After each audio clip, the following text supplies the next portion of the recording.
Welcome to part one of our December series, Becoming the Next Version of You. This is a 2-episode journey for CEOs, creatives, leaders, really anyone stepping into a new season of life and business with a heart that's ready for more, but maybe holding on to things that no longer fit. This series is going to be part strategy and part soul work, because becoming the next version of yourself is not just about business. It's about the identity shifts, the quiet realizations in the middle of the night, the dreams you didn't expect to outgrow, and the courage it takes to walk away from a path that you thought that you would be on forever. So in today's episode 1, we're talking about what happens when the plan isn't the path anymore. When you wake up one day and realize that the 5-year vision that you created with so much excitement no longer feels like your truth. And in episode 2, we'll move from really this awareness to release. And I'm going to talk about what I'm letting go this year and how you can create your own ritual of letting go. So be sure to find the next episode when it comes out. So, take a deep breath. Settle into this moment. And let's talk about what it means to outgrow a version you once loved. Ever wonder what it really takes to build a business and a life that feels like yours? Welcome to That Big CEO Energy. I'm Callie, entrepreneur, operations whiz, and your go-to for the real, raw, and unfiltered side of business and life. Because let's be honest, entrepreneurship isn't just about strategy and success. It's about figuring out who you are in the messy middle, trying new things, well, just because you can, and creating a life that actually fits you. From solo deep dives to candid convos with powerhouse business owners, we're talking all about the highs and the lows and the "why did no one warn me about this?" moments that come while chasing big dreams. So let's get uncomfortable, embrace the chaos, and make it happen.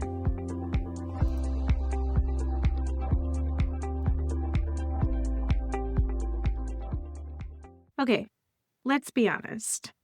Some of the hardest decisions that you'll ever make as a CEO in your business aren't about money, staffing, or even the systems. They're really about your identity. And they're all about letting go of a plan that you said out loud, a plan that you actually built strategy around, and a plan that you celebrated for. But here you are, wiser, more experienced, more self-aware, realizing, listen, I'm not the same person who made that plan. And the version of me who wrote that vision, she didn't know what I know now. Today is about what you're doing with that feeling. The guilt, the fear, but I worked so hard for this, but what will people think if I pivot? And it's really about the grief of releasing a dream that you thought was yours. And so this episode, my CEO, is for those who feel the nudge, the little whisper that maybe the plan was too small, it was too tight or too old, and it's maybe not just yours anymore. There are a few signs that your 5-year plan is no longer aligned with your path, so I want to talk about those, and I want you to hear these gently, because they don't mean that you failed. They really honestly mean that you evolved. So, number 1, maybe the excitement's gone, right? That spark that you felt when you wrote the plan, poof, gone. And it's not because you're lazy or unmotivated, but maybe the dream belonged to a previous version of you.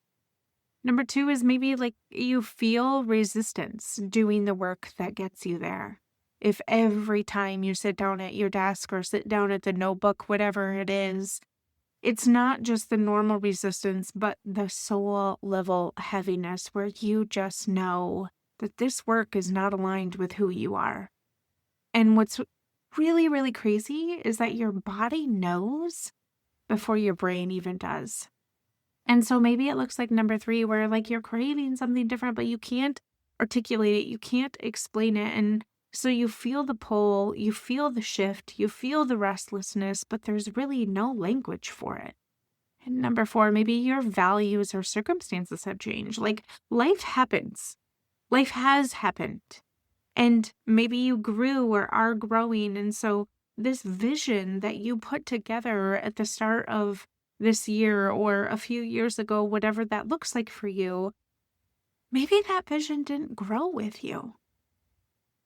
And maybe number 5, like you feel guilty for not wanting what you once prayed for.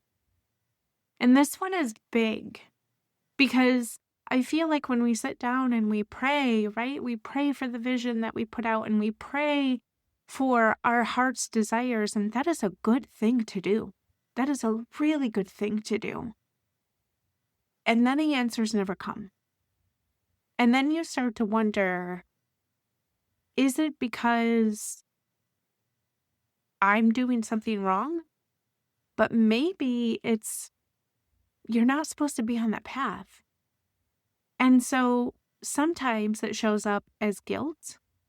And it's really the shame that we almost never talk about. But here's the truth. Wanting something different now doesn't invalidate who you were then. It just means that you're evolving. And evolution is a sign of health, contrary to popular belief. So when you outgrow a plan, you don't just lose the goal. You lose the identity that's attached to it. You lose the version of yourself who dreamed that dream. You lose the path that you imagined yourself walking, and you lose the narrative that people associated with you. And that brings grief, like real grief, not necessarily depression, not weakness, but grief. Like your heart is heavy, your soul is heavy, because when you're letting go of that future that never happened, that's what happens. And we don't talk about this enough. We celebrate, right, the pivots and the reinventions, but we skip the mourning of what we're leaving behind. And sometimes we don't even celebrate the pivots or reinventions. Sometimes all we are is mourning the things that we didn't do. And so it's this catch-22, right? Like we live in this carrying both. And so I'm here with you that if you're feeling any of these, sadness, confusion, nostalgia, fear of disappointing anyone, fear of wasting time, fear of being judged, fear of starting over, all of those are valid. And you're not lost. You're in transition, and transitions come with a little bit of grief. And so if you take nothing else from this episode, I want you to take this. Outgrowing a dream is not a failure. It is proof that you are alive. It's proof that you are learning, and it's proof that you're paying attention. I'm going to say that again. Outgrowing a dream is not a failure. It is proof that you are alive, learning, and paying attention. So why do we stay attached to the wrong vision? I think what happens is we cling to visions that no longer fit because we don't want to disappoint people, right? Our family, our mentors, our clients, our followers, we worry that changing direction will look flaky or even irresponsible. And we don't want to waste what we invested. What we invested took time, money, energy. And this is a sunk cost fallacy, and it is strong. But we're also scared to admit that maybe we want something bigger, or meaningful, or more creative, or more rest. But we're also afraid of the unknown between the old path and the new one. And it's that liminal space that lives in between that is absolutely terrifying when we're not the ones in control, when we aren't seeing a clear path. This liminal space just makes it so daunting. Because the reality is that we crave control, right? A 5-year plan feels super safe. And letting it go feels like stepping into the fog, especially when you have no other plan after that. But here's the truth. Keeping a vision that no longer fits you doesn't protect your future. It actually traps it. So what do you do when you realize that the plan isn't the path? And I want to, because I'm wrapped up in strategy, give you sort of this navigation process that can help. And the first thing is to really sit with the discomfort. Don't rush it. Don't try to fix it, but really sit with it. And if it's heavy, let it be heavy.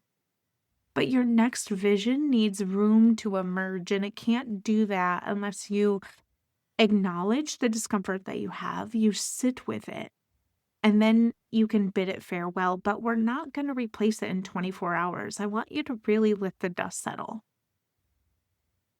And then after that, really identify what is the part of the vision that no longer aligns. Is it the business model?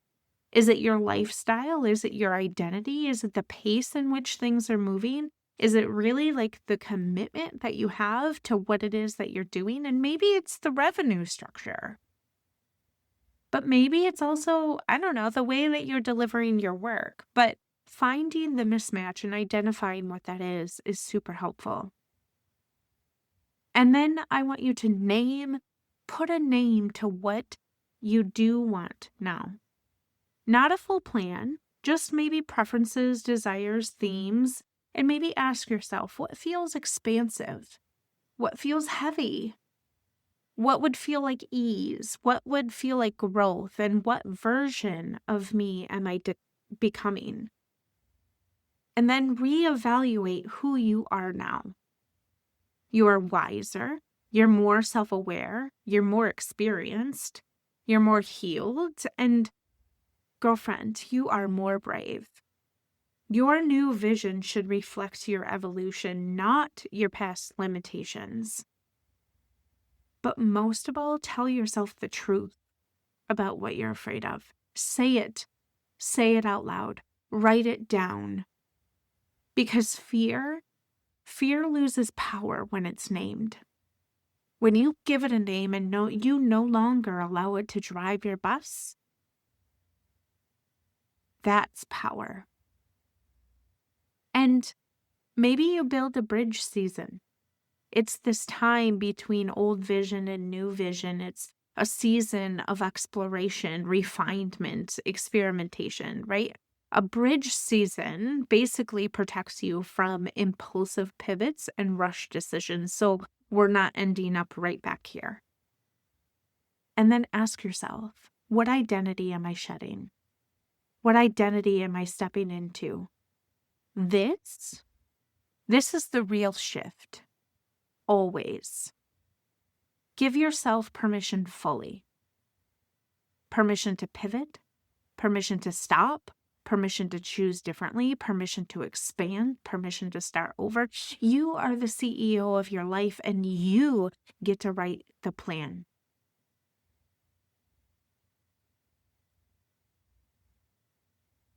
In the next episode, we're not just talking about releasing the old path, we're actually going to be doing it.